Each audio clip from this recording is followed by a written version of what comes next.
IVS good afternoon. Prayag సమర్పిస్తున్న smart invest కార్యక్రమానికి స్వాగతం.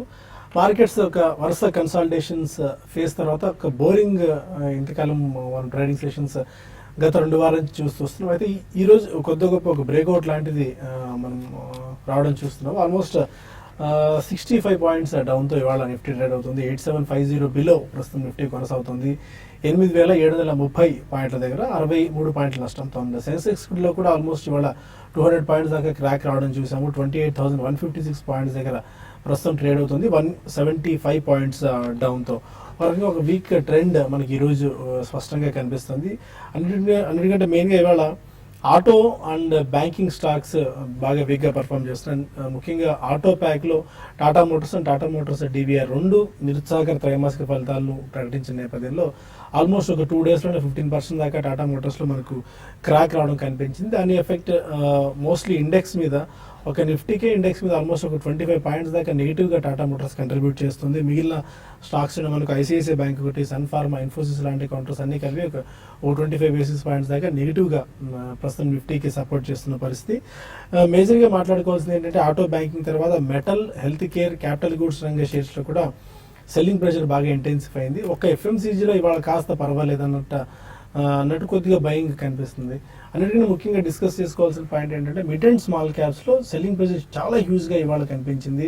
మేబీ దీన్ని బట్టి అర్థం చేసుకోలేము మనం లోయర్ సైడ్, ఎందుకంటే చాలా పీక్ తర్వాత అంటే 7,900 7,800 నుంచి 8,900 లెవెల్స్కి వచ్చిన తర్వాత ఆల్మోస్ట్ ఒక 900 నుంచి 1,000 పాయింట్స్ ఆఫ్ ర్యాలీ మనకు కనిపించింది ప్రీ అండ్ పోస్ట్ బడ్జెట్స్లో.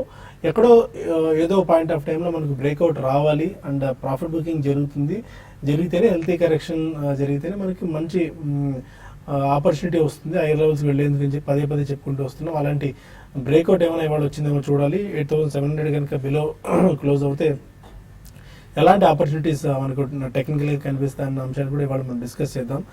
ఇవాళ 50 వీక్ హై టచ్ చేసిన స్టాక్స్ ఇంకా 20+ దాకా ఉన్నాయి. మార్కెట్ అనేది వీక్గా ఉన్నప్పటికీ ఆల్కెమ్ ల్యాబ్స్ గురించి మనం పదే చెప్పుకుంటూ వస్తున్నాం. మిగిలిన ఫార్మా ప్యాక్ అంతా కూడా వీక్గా ఉంటే ఆల్కెమ్ ల్యాబ్స్ ఇవాళ 2,000 మార్క్ని క్రాస్ చేసి చాలా స్ట్రాంగ్గా కనిపిస్తుంది. భారత్ ఫోర్జ్ మనం 800 రూపీస్ ఆల్మోస్ట్ ఆ టైంలో రికమెండ్ చేసాం. ఇప్పుడు 1,000 రూపీస్ మార్క్ కూడా క్రాస్ చేసి చాలా స్ట్రాంగ్గా కనిపిస్తుంది. గెయిల్, గ్రూప్ ఫైనాన్స్ లాంటి స్టాక్స్ కూడా ఇవాళ 50 వీక్ హై టచ్ చేసాయి. వీటితో HDFC బ్యాంక్, ఇంద్రప్రస్థ గ్యాస్ లాంటి కౌంటర్స్ కూడా బయింగ్ కనిపిస్తుంది. అండ్ 52 వీక్ లో టచ్ చేసిన స్టాక్స్లో ఇంటెలెక్ట్ డిజైన్ అరేనా కనిపిస్తుంది. And Peps, Pennar Engineering and Building Systems లాంటి కౌంటర్స్ కూడా వీక్గా ఉన్నాయి. ఇంటెలెక్ట్ డిజైన్లో ఏంటంటే ఆల్మోస్ట్ 12 లక్షల షేర్స్ని రాకేష్ వాళ్ళు అమ్మేశారు. దీంతో ఒక్కసారిగా సెల్లింగ్ ప్రెషర్ ఇంటెలెక్ట్ డిజైన్ అరేనాలో పెరిగింది. And Parag milks almost last క్వార్టర్లో Q2లో 14 crores ఆఫ్ ప్రాఫిట్ చూపించిన కంపెనీ ఇప్పుడు 30+ crores ఆఫ్ లాస్ చూపించింది. దీంతో ఒక్కసారిగా పరాగ్ మిల్క్లో సెల్లింగ్ కనిపించి 16% దాకా మనం పనిష్ చేయడం చూస్తున్నాము మార్కెట్స్ పరాగ్ మిల్క్స్ని. అండ్ DLF అనుకోవాలి, GVK పిల్ and HDIL, Amtek auto, JP associates లాంటి కౌంటర్స్ అని వాళ్ళు 5% డౌన్తో ట్రేడ్ అవుతున్నాయి. మిగిలిన స్మాల్ క్యాప్ స్టాక్స్ మనకు రాణా షుగర్స్ 18% దాకా క్రాక్ అయింది. తిరు అరూరన్ షుగర్స్ 10% దాకా క్రాక్ అయింది. MTAD గారు 15% దాకా పడింది. పైనేషియా బయోటెక్ 13% దాకా క్రాక్ అయింది. జికామ్ ఎలక్ట్రానిక్ కూడా 10% దాకా ఇవాళ వీక్ అవ్వడం చూస్తున్నాం. ఇప్పటికున్న ట్రెండ్ ఏంటి, ఈ టైం ఎలాంటి అప్రోచ్ మార్కెట్స్లో తీసుకున్న అంశాలపై మనతో డిస్కస్ చేసింది కానీ సిద్ధంగా ఉన్నారు. Good afternoon both of you sir. 8750 కీలకమైన లెవెల్ బ్రేక్ చేసింది. మనం ఎప్పటి నుంచో కూడా అనుకుంటూనే ఉన్నాం ఏదో పాయింట్ ఆఫ్ టైంలో బ్రేక్అవుట్ రావాలి. ఎందుకంటే కన్సల్టేషన్ ఫేజ్ అనేది ఇప్పటికే 2 వీక్స్ దాకా అయింది. February 1st నుంచి ఆల్మోస్ట్ డేస్ పరంగా చూసుకుంటే 15 డేస్ పాటు ఇలాంటి ట్రెండ్ మనం చూస్తున్నాము. ఇప్పుడు ఒక చిన్న డౌన్ సైడ్ బ్రేక్అవుట్ వచ్చింది. మేబీ ఇక్కడ ఈ పాయింట్ ఆఫ్ టైంలో కొద్దిగా మార్కెట్ కరెక్ట్ అయ్యి 8,600 లాంటి లెవెల్స్కి వెళ్ళే ఛాన్సెస్ అయినా కనిపిస్తున్నాయి. It can easily go and you're talking of another 100 to 150 points. So మేజర్గా ఇండెక్స్ పక్కన పెడితే ఐ థింక్ డెఫినెట్లీ లాస్ట్ 2 డేస్లో mid, small and micro cap stocks చాలా స్ట్రాంగ్గా మనం సెల్లింగ్ ప్రెషర్ అనేది చూసాం. And majority of them have loss between 5 and 10% and beyond 10% also.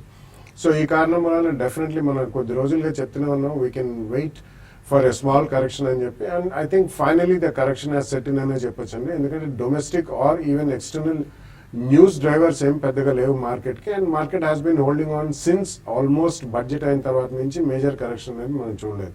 So result season అయిపోయింది. I don't think the any more major news contributors to the market.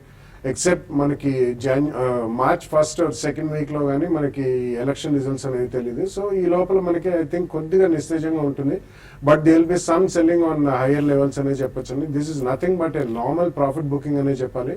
Because stocks చాలా sharp run up అనేది మనం చూసాం.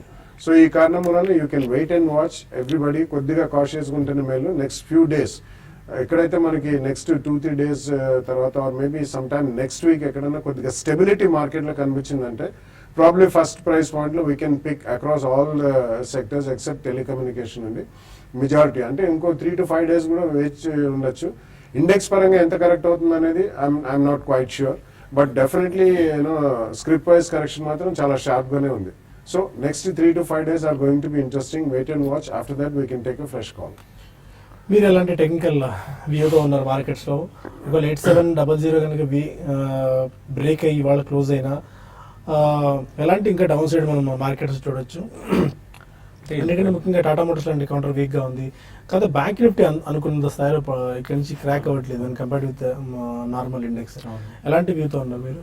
Market ఇంకా అంటే 60 points పడినా కూడా మనకి పర్సంటేజ్ గా చూసుకుంటే నిఫ్టీ 0.7%, బ్యాంక్ నిఫ్టీ మాత్రం 0.38%. అంటే చాలా వరకు బ్యాంక్ నిఫ్టీ మార్కెట్ కి సపోర్ట్ అంటే ఫర్దర్ గా పడకుండా మార్కెట్ ని కొంచెం ఆపుతుంది అంటే బ్యాంక్ నిఫ్టీ నుంచి ఉంది. వన్స్ బ్యాంక్ నిఫ్టీ కూడా క్రాక్ అయిందంటే మీరు అన్నట్టు 87 లెవెల్ అనేది ఈజీగా కట్ అయ్యే అవకాశాలు ఉన్నాయి. అయితే ఇక్కడ గమనించాలి, లాస్ట్ ఫ్యూ డేస్ గానే మనకు ఒక చిన్న ఇండికేషన్స్ అనేది మార్కెట్లో రావడం చూసాము. అంటే లైక్ మిడ్ క్యాప్ అండ్ స్మాల్ క్యాప్లో సెల్లింగ్ అనేది కౌంటర్స్లో వచ్చింది. ఏవైతే రిజల్ట్ సరిగా లేని కౌంటర్స్లో కొంచెం తక్కువ అనుకున్న దానికన్నా కొంచెం తక్కువగా రిజల్ట్ పోస్ట్ చేసిన కంపెనీస్కి పనిష్ చేయడం చూసాము. ఆ తర్వాత లిక్విడిటీ పరంగా చూస్తే లాస్ట్ ఫ్యూ డేస్గా చూసుకుంటే ఎఫ్ఐస్ నుంచి పెద్ద ఇన్వెస్ట్మెంట్స్ లేదు. అంటే ఫ్లాట్గా నిన్నగాని చూసుకుంటే 10-15-20 కోట్లు, ఈవెన్ మనకి డొమెస్టిక్ ఫండ్స్ నుంచి కూడా 15-20 కోట్ల మేర బయింగ్ సెల్లింగ్ చూసాము. అంతకుమించి మేజర్గా ఈక్విటీ బేస్డ్ బయింగ్ కనపడలేదు. అయితే F&Oలో మాత్రం లాంగ్ బాగా ఉన్నాయి. నిన్న కూడా చూసుకుంటే స్టాక్ ఫ్యూచర్స్లో లాంగ్ ఉన్నాయి. అయితే ఇండెక్స్ ఫ్యూచర్స్లో లాంగ్ పొజిషన్స్ నిన్నటి వరకు ఉన్నాయి. అయితే స్టాక్స్లో మాత్రం నేను సెల్లింగ్ చూసాము. అయితే ఈ ర్యాలీ అనేది మనం చూసాము 8,000 నుంచి 8,800 వరకు వచ్చింది. కాబట్టి ఇక్కడ కరెక్షన్ ఎక్స్పెక్ట్ చేయొచ్చు మనం. ఇంకోటి మన మార్కెట్సే ఈ విధంగా బిహేవ్ చేస్తున్నట్టే డీకపుల్డ్ అయిందని చెప్పొచ్చు. గ్లోబల్ మార్కెట్స్ అన్ని కూడా చాలా స్ట్రాంగ్ ఉన్నాయి. టెక్నికల్ పరంగా నిఫ్టీ అయితే వీక్ జోన్లోకి వచ్చింది. అయితే ఇక్కడ నుంచి మేజర్ కరెక్షన్ కూడా ఉంటుంది అయితే మనం అనుకోలేము. ప్రస్తుతం అయితే ఈ సిరీస్లో 8640, 8620 లెవెల్స్కి అంటే ఇక్కడ నుంచి ఒక 100 పాయింట్స్ దాకా రావచ్చు. అక్కడ మళ్ళీ మార్కెట్ ఆగి కొంచెం మళ్ళీ బౌన్స్ బ్యాక్ అయ్యే అవకాశం ఉంది. అట్లా అంటే ఇక్కడ నుంచి ఒక 100 పాయింట్స్ కరెక్ట్ అయినప్పుడు బ్యాంక్ నిఫ్టీని బయింగ్ చేసుకోమని చెప్తాను. ఇండెక్స్ని కూడా బై చేసుకోవచ్చు. పర్టికులర్ సెక్టార్ పరంగా చూడాలి అంటే ఆయిల్ అండ్ గ్యాస్ ఒకటి మళ్ళీ మార్కెట్స్ని డౌన్ సైడ్కి వచ్చినప్పుడల్లా పైకి తీసుకోవడానికి ప్రయత్నం చేస్తుంటుంది. కాబట్టి ఆయిల్ అండ్ గ్యాస్ సెక్టార్లో కూడా లాంగ్ పొజిషన్ తీసుకోవచ్చు. ప్రస్తుతం అయితే ఈరోజు వీక్ క్లోజింగ్ కూడా వీక్గానే ఉండే అవకాశం ఉంది. బ్యాంక్ నిఫ్టీ 20,200 పైన మళ్ళీ బిలో వచ్చి దానిపైన ట్రేడ్ అవుతుంది. మళ్ళీ నెక్స్ట్ టైం అంటే నెక్స్ట్ ఒక 10 to 15 minutes హాఫ్ అన్ అవర్లో 20,200 బిలోగా వచ్చిందంటే బ్యాంక్ నిఫ్టీ ఈరోజు లోన్ కూడా కట్ అయ్యి 20,000 దాకా అంటే దగ్గరగా 20,050 ఆ లెవెల్స్ని టెస్ట్ చేసే అవకాశం ఉందండి. ఇంకా కొంతమంది కాలర్స్ లైన్లో ఉన్నారు. ఫస్ట్ కాల్ హైదరాబాద్ నుంచి వెంకట్. హలో అదే వెంకట్ సార్, మనకి ఈ మంత్ లో డిమాట్ ఐపీఓస్ వస్తుంది కదా సార్? ఏదండి? డిమాట్ CDS సార్ ఈ మంత్ లో డిమార్ట్. Okay, DMart final. అవి సారీ సార్, ఓకే చెప్పండి. అవి తీసుకుంటే ఎలా ఉంటుంది సార్? తీసుకోవచ్చా? మనకి ఏమైనా ప్రాఫిట్స్ ఉంటాయా? తీసుకున్న తర్వాత మనం లాంగ్ టర్మ్ ఎసెట్స్ లో ఉంచుకోవచ్చా? షార్ట్ టర్మ్ లో మనం సేల్ చేసుకోవాలా? ఎలా ఉంటుందని చిన్న డౌట్ సార్. నేను తీసుకోవాలనుకుంటున్నాను అవి. నేను ఇప్పుడు ఇంకా మనకి డీటెయిల్స్ పూర్తిగా రాలేదండి. మేబీ డీటెయిల్స్ అవన్నీ వచ్చిన తర్వాత మనకి ప్రైసింగ్ ఎంత అవుతుంది అండ్ అదర్ ఇచ్చారు, బిడ్స్ ఇచ్చారు 50,000 బిడ్ అని చెప్పేసి కొన్ని డీటెయిల్స్ వచ్చాయి కదా మనకి. Okay, anything would you like to add? No, we have no details on this, so I cannot comment on that. ఇంకా డీటెయిల్స్ రాలేదండి. మనకు వచ్చిన తర్వాత డీటెయిల్స్ మనకి ఐపీఓలో రికమెండ్ చేద్దాం వద్దా అన్న కాల్ తీసుకుందాం. మీరు షో వాచ్ చేస్తుండండి, మీకు దీని గురించి సమాచారం అందుతుంది. మరో కాల్ ఉన్నారు. హలో హలో హలో అడగండి మల్లికార్జున్. Yeah hi. హలో అండి. నేను ఇది ట్యాక్స్ సేవింగ్స్ కి మ్యూచువల్ ఫండ్ లో ఇన్వెస్ట్ చేద్దాం అనుకుంటాను 1 lakh. Okay, so what is your advice on that? Mutual fund ఇప్పుడు ఫ్రెష్ గా ఇన్వెస్ట్ చేద్దాం అనుకుంటారా equity linked saving schemes? Already yesterday transaction అయిపోయింది. ఒకటి వచ్చేసి ఫండ్స్ ఇండియా ద్వారా చేశాను. ఓకే, ఏ ఫండ్ తీసుకున్నారు? ఫ్రాంక్లిన్ ఇండియా ట్యాక్స్ షీల్డ్ ఒక half amount, DSPBR tax saver fund ఒక హాఫ్ అమౌంట్ ఇన్వెస్ట్ చేశాను. ఓకే, బట్ కానీ అది క్యాపిటల్ అమౌంట్ మీద కూడా గ్యారంటీ లేదనేసి అన్నారు. సో ఆఫ్టర్ 3 years తర్వాత so can you expect something on return? Anything would you like to add? Yeah, basically, okay. I'm not an expert on mutual funds, but మీరు 50% amount half amount రెండు tax saving schemes లో invest చేశారు. Okay, Funds India it's a web portal అండి. So you have invested in equity linked saving schemes for tax benefits as well as long term capital appreciation. సో మనం పెట్టిన capital కూడా ఇది ఈరోడ్ అవ్వచ్చు అని వాళ్ళు చెప్పారు. డెఫినెట్లీ అండి, బికాజ్ ఈక్విటీ అనేది ఎవరు కూడా nobody can give you assured returns. ఒకవేళ ఎవరైనా ఇస్తుంటే అది actually it is illegal. So ఈ కారణం వలన లాంగ్ టర్మ్ లో definitely ELSS have done extremely well in the last 15-20 years also, and going forward also it's expected to do well. కాకపోతే ఒకటేంటంటే it's better for you to go for SIP అండి. Even equity link saving schemes లో కూడా ఒకటేసారి మనం ఫిబ్రవరి March లో పెట్టకుండా normally అంటే జనరలీ మార్కెట్ బాగానే ఉంటుందని నెక్స్ట్ 1-2 years బాగానే ఉంటుందనే ఒపీనియన్ ఉంది కాబట్టి probably you may do well. But next year మాత్రం మీరు ముందే ప్లాన్ చేసుకుని ప్రాబ్లీ ఏప్రిల్ నుంచి you can go through SIP maybe 12,000 or 15,000 rupees per month.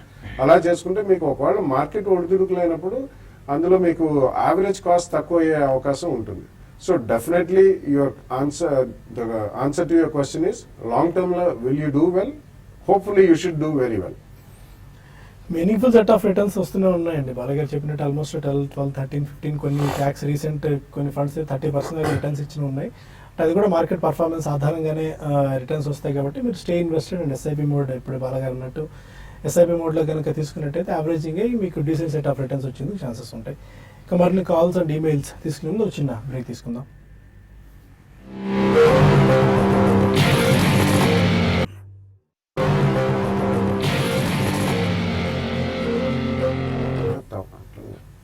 Welcome back to smart investor. మరో కాలర్ మచిలీపట్నం నుంచి సందీప్ ఉన్నారు. అడగండి Sandeep.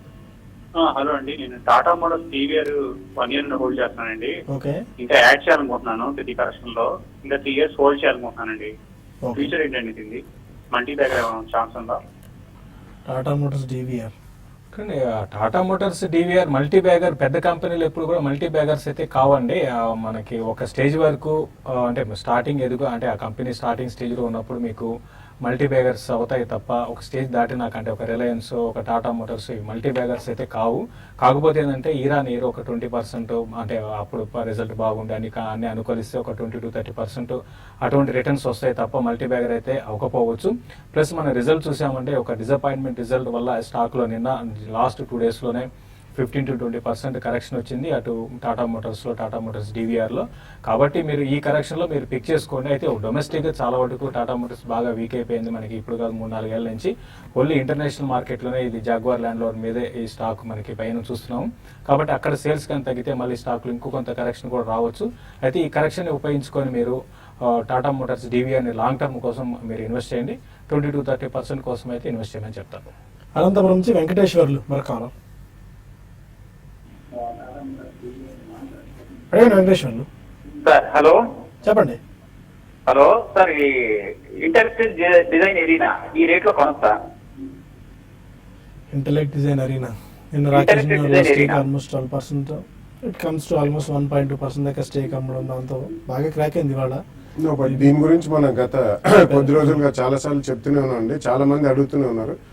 Basically, it's a spin-off company from Polaris Software and it's a product company in BFSS segment under banking, financial services and insurance. So వీళ్ళు products కొన్ని develop చేశారు. ఆ development cost అంతా కూడా అమౌంటైజ్ చేస్తున్నారు. సో డెఫినెట్లీ మీకు ఇప్పటిదాకా ప్రాఫిటబిలిటీ అనేది కనిపిది కంపెనీలో. బట్ లాస్ట్ 1.5 year లో ఎక్స్ట్రీమ్ స్పెక్యులేటివ్ యాక్టివిటీ మూలాన ఆర్ మేబీ ఎక్స్ట్రీమ్ హోప్ మూలాన దీన్ని చాలా స్ట్రాంగ్ గా అప్వర్డ్ మూవ్ చూసాం. ఈక్వలీ స్ట్రాంగ్ డౌన్వర్డ్ మూవ్ కూడా చూస్తున్నాం. I think major big investors are even coming out of that. ఎందుకంటే ఆశించినంత ప్రాఫిటబిలిటీ పెరగకపోవచ్చు. అండ్ ఐ థింక్ ప్రోడక్ట్ ఏరియాలో ఎస్పెషల్లీ ఐటీ రంగంలో it's subject to vast changes అండి. సో ఈ కారణం వలన can I buy now? I don't think you should buy it now అండి. You can wait for some more time. Amortization cost అంతా వాళ్ళు right of చేసి ప్రాఫిటబిలిటీకి వచ్చినప్పుడు దో ఈ లోపల పెరగచ్చు, మళ్ళీ బాగా పడ్డది కాబట్టి after that only it make sense to buy that. Vijayawada నుంచి సురేష్ మరొక కాలర్. అడగండి సురేష్. జేబీ కెమికల్ ఫార్మా 397 లో కొన్నాం, చాలా డౌన్ వచ్చింది. ఓకే. ఎన్సిఎల్ ఇండియా లిమిటెడ్ అది కూడా 170 లో కొన్నాం అంత ముందు. అది కూడా 150 దాకా ఉంచుకోవచ్చా, యావరేజ్ చేసుకోవచ్చా, అమ్మేసి చేసుకోవచ్చా? ఒకసారి చెప్పండి. యావరేజ్ చేసుకోమంటే యావరేజ్ చేసుకుంటాం. ఫస్ట్ జేబీ కెమికల్స్ అంటే జేబీ కెమికల్స్ మంచి కంపెనీ అనేది, అంటే బాగా పెరిగింది, స్టాక్ స్టడీగా ఉంది ఉన్న ఫార్మా కంపెనీస్లో. ఇదేంటంటే వీళ్ళ బిజినెస్ మిగతా అదర్ ఫార్మా కంపెనీస్లా కాకుండా ఏంటంటే కొంచెం కాంట్రాక్ట్ రీసెర్చ్ క్రామ్స్ అంటాము దాంట్లో ఉన్నారు. తర్వాత లాంజెస్ అంటాము, అంటే మన ఈ కాఫ్కి వాడే వాటి ఇవి ఎక్స్పోర్ట్స్ అటు హెర్బల్లో కూడా ఉన్నారండి. కాబట్టి ఇది ఫండమెంటల్ పరంగా ఓకే. అయితే ఇక్కడ నుంచి బాగా పెరిగిపోయే అవకాశాలు అయితే లేదు, కొంచెం స్లోగా ఉంటుంది ట్రెండ్ పరంగా చెప్పాలంటే. 320 ఆ లెవెల్ కొంచెం సపోర్ట్ ఉంది, అది కానీ బ్రేక్ అయిందంటే 300 ఈవెన్ 290 లెవెల్స్ కూడా రావచ్చు. ఇన్వెస్ట్మెంట్కి అయితే మీరు హోల్డ్ చేయండి, ఇమీడియట్ అప్ ట్రెండ్ అయితే ఎక్స్పెక్ట్ చేయలేము. తర్వాత ఎన్సీఎల్ ఇండస్ట్రీస్ గురించి అడిగారు.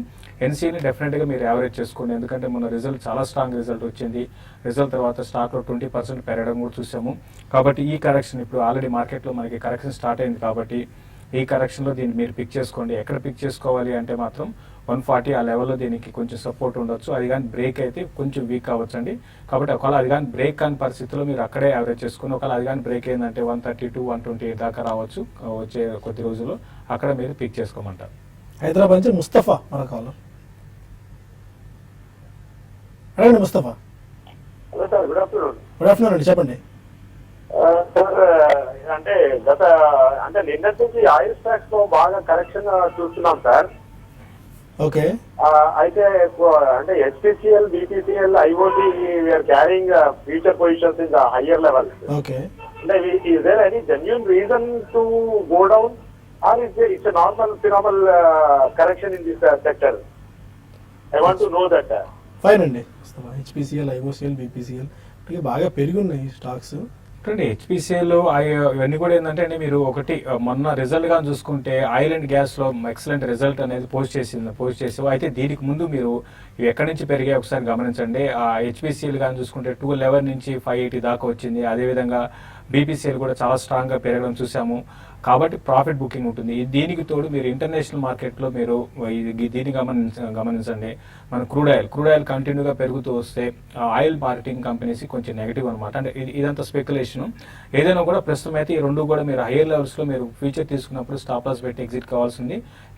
హెచ్పిసిఎల్కి మాత్రం 520 దగ్గర కొంత సపోర్ట్ ఉండొచ్చు. అది కానీ బ్రేక్ అయిందంటే 504 ఆ లెవెల్ కూడా రావచ్చు. కాబట్టి మీరు జాగ్రత్తగా ఉండండి. స్టాక్ పరంగా ఇప్పుడు ఇమీడియట్ ట్రెండ్ మాత్రం కొంచెం వీక్ ట్రెండ్ ఉండే అవకాశాలు కనపడుతున్నాయి. ఈవెన్ బీపీసీఎల్ కూడా చూసుకుంటే ఈరోజు 3% దాకా క్రాక్ అయింది. దీనికి 662 దగ్గర కొంచెం సపోర్ట్ లభించవచ్చు. అది కానీ బ్రేక్ అయిందంటే 644 లెవెల్స్ టెస్ట్ చేయొచ్చు. రాజు అడుగుతున్నారు, GIC, PNB and India cements ఈ 3 స్టాక్స్ షార్ట్ టర్మ్ గురించి బై చేసుకోవచ్చా? GIC, PNB and India cements. India cements ని మీరు పిక్ చేసుకోవచ్చు అండి. జిఐసిని కూడా పిక్ చేసుకోవచ్చు. పిఎన్బిని మాత్రం మళ్ళీ పిఎస్యు బ్యాంక్స్ లో కొంచెం మళ్ళీ డౌన్ ట్రెండ్ అనేది చూసాము. కాబట్టి పిఎన్బిని కొంచెం వద్దని చెప్తాను. మిగతా 2 స్టాక్స్ మాత్రం మీరు బై చేసుకోండి. అయితే వెయిట్ చేయండి జస్ట్, అంటే ఇప్పుడే కరెక్షన్ స్టార్ట్ అయింది కాబట్టి. మరి ముఖ్యంగా మిడ్ క్యాప్ లో లాస్ట్ ఫ్యూ డేస్ కంటే ఈ రోజు కాదు, లాస్ట్ 2-3 రోజులుగా మిడ్ క్యాప్ లో సెల్లింగ్ ఉంది. ఈ సెల్లింగ్ అనేది నెక్స్ట్ ఫ్యూ డేస్ కూడా కొనసాగవచ్చు. ఆ టైంలో మీరు పిక్ చేసుకోండి. సురేష్ అడుగుతున్నారు, 1 or 2 years కి ఎంబీఎల్ ఇన్ఫ్రా ప్రాజెక్ట్ ని కరెంట్ ప్రైస్ లో పిక్ చేసుకోవచ్చా? ఫండమెంటల్స్ ఎలా ఉన్నాయి MBL infra? No, there was some issues and అందుకనే అది చాలా షార్ప్ గా పడ్డది ఆ stock. So unless those issues are settled, I don't think it's a great buy అండి. There are other stocks in infrastructure. I think you should always go with the leaders అండి. So go and pick up on declines, L&T అటువంటి కొనొచ్చు. But otherwise చిన్న వాటిలో కూడా there are better stocks than maybe NBL infra. Vizag నుంచి బాబు ఏం చేశారు, G 522లో ఫిబ్రవరి feature sale చేశారు. అడ్వైస్ జీ ఒకటి నిన్నటి ట్రెండ్ గా గమనిస్తే నిన్న సెల్ కాల్ ఇవ్వడం జరిగిందండి. జీ నిన్న చూసాం 520 బిలో వచ్చి 512 దాకా వచ్చింది. తర్వాత ఈ రోజు మళ్ళీ మార్కెట్స్ లో డౌన్ ట్రెండ్ ఉన్నా కూడా ఇది అప్ ట్రెండ్ అనేది కొనసాగింది. ఆ 526 అనేది 528 ఆ లెవెల్ దగ్గర దీనికి రెసిస్టెన్స్ ఉండొచ్చు. మీరు అక్కడ స్టాప్ లాస్ పెట్టుకుని హోల్డ్ చేయండి. రేపేలుండిలో మళ్ళీ ఇది కరెక్షన్కి వస్తే అప్పుడు మీరు బిలో 520 కానీ కంటిన్యూగా ట్రేడ్ అయితే 506, 508 ఆ లెవెల్స్ దాకా రావచ్చు. కాబట్టి అక్కడ మీరు ప్రాఫిట్ బుక్ చేసుకోమని చెప్తాను. వర్ధన్ అడుగుతున్నారు, డిహెచ్ఎఫ్ఎల్ 295 రూపీస్లో ఆల్రెడీ హోల్డ్ చేస్తున్నారు. మార్కెట్ ఎక్కడి నుంచి కొద్దిగా పడుతుంది అనుకుంటున్నారట. ఈ టైంలో ఆ కౌంటర్లో సేల్ చేసి మళ్ళీ కరెక్షన్ తర్వాత ఏమైనా ఎంటర్ అవ్వచ్చా కరెక్షన్ టైంలో DHFL? No, that's basically a trader's position, and I think Srishi would do better to answer that. అంటే డిహెచ్ఎఫ్ఎల్ అంటే మీరు ఇక్కడ ఎగ్జిట్ అయిపోయి మీరు మళ్ళీ లోయర్ లెవెల్లో కొనాలి అనుకుంటే మాత్రం కొనుక్కోవచ్చు. అయితే ఒక్కోసారి ఏమవుతుందంటే మనం అంత ఎగ్జాక్ట్గా మనం చేయలేము. అంటే మళ్ళీ లోయర్ లెవెల్లో 100% మనం ఎందుకంటే ఇంకా పడవచ్చు అనే ఒక సైకలాజికల్గా ఒక ఉంటుంది మైండ్లో. కాబట్టి ఎగ్జాక్ట్ కొనకపోవచ్చేమో. ఏదైనా కూడా మీరు ఎగ్జిట్ కావాలి అంటే మాత్రం ఎగ్జిట్ కమ్మని చెప్తాను. ఎందుకంటే ట్రెండ్ అనేది అట్లీస్ట్ ఇక్కడ నుంచి ఒక 4 to 5% దివాన్ హౌసింగ్ ఫైనాన్స్లో రావడానికి అవకాశం ఉంది. 280 జోన్ అనేది టెస్ట్ చేయొచ్చు. 280 కానీ బ్రేక్ అయిందంటే 266 కూడా రావచ్చు అండి. ఏదైనా కూడా 266 అండ్ 284 ఆ మధ్యలో వచ్చినప్పుడు నేను ఇప్పుడు ఎగ్జిట్ అయ్యి మళ్ళీ రీఎంటర్ కమ్మని చెప్తాను. మారుతి ప్రసాద్ అడుగుతున్నారు, ఐఓసి 380 కాల్ 4 రూపీస్ 50 పైసలో తీసుకున్నారు, వెయిట్ చేయొచ్చా? ఐఓసి 380 కాల్ ఇప్పుడే మనం ఇప్పుడు ఆయిల్ కంపెనీస్ గురించి మనం అనుకున్నామండి. ఐఓసి మాత్రం ఇంకా మిగతా బీపీసీఎల్, ఈపీసీఎల్ కన్నా కొంచెం స్ట్రాంగ్ ఉంది. ప్రస్తుతం అయితే హోల్డ్ చేయండి అండి. ట్రెండ్ అనేది వీక్ ఉన్నా కూడా హోల్డ్ చేసి ర్యాలీస్లో ఎగ్జిట్ కానీ మీకు 380 అయితే క్రాస్ అయ్యి ఈ సిరీస్లో పెరుగుతుంది అనుకోను. రేపు ఎల్లుండిలో బౌన్స్ బ్యాక్ వచ్చినప్పుడు మీరు ఇమీడియట్గా మీ కాల్ని పొజిషన్ క్లోజ్ చేసుకోమని చెప్తాను. ఓకే, మనకు ప్రస్తుతం సమయం మించిపోద్ది. టీవీ5 న్యూస్లో టీవీ5 మనీలో కలుద్దాం ప్రాఫిట్ యువర్ ట్రేడ్ వేదిక ద్వారా. అక్కడ మరిన్ని కాల్స్ అండ్ ఈమెయిల్స్ తీసుకుందాం. Stay with us.